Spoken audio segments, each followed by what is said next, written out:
Hey guys, ఎలా ఉన్నారు అందరూ? Welcome back to our channel. ఈరోజు అవకాడో రెసిపీస్లో థర్డ్ డే అనమాట. సో ఈరోజు వచ్చేసి అవకాడో పుడింగ్. లైక్ మనం చియా పుడింగ్ ఎలా చేస్తామో కోకోనట్ మిల్క్తో అలాగే అనమాట. సో ఇన్స్టెడ్ ఆఫ్ కొబ్బరి పాలు బదులు నేను ఇక్కడ ఏం తీసుకున్నానంటే అవకాడో. సో అవకాడోని కట్ చేసి ఒక హాఫ్ని ఇలా పేస్ట్ చేసుకొని కొంచెం వాటర్ యాడ్ చేసుకోవచ్చు. మీకు కావాలంటే మిల్క్ కూడా యాడ్ చేసుకోవచ్చు. సో ఇది బౌల్లో వేసేసుకొని కొంచెం చియా సీడ్స్ యాడ్ చేసుకుని ఓవర్ నైట్ ఫ్రీజర్లో ఉంచేసుకోవాలి. తర్వాత దీన్ని నెక్స్ట్ డే మార్నింగ్ తీసి ఇందులో డ్రై ఫ్రూట్స్ అన్నీ యాడ్ చేసుకోవాలి.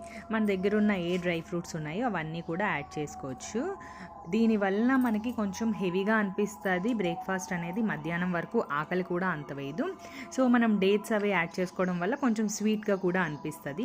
So weekly once or twice ఇలా బ్రేక్ఫాస్ట్ తీసుకుంటే హెల్తీ అండ్ వెయిట్ లాస్ అవ్వాలి అనుకునే వాళ్ళకి ఇది ఒక మంచి బ్రేక్ఫాస్ట్ అనమాట. సో మీరు కూడా తప్పకుండా ఇది ట్రై చేసేసి ఎలా వచ్చిందో కామెంట్ చేసేయండి.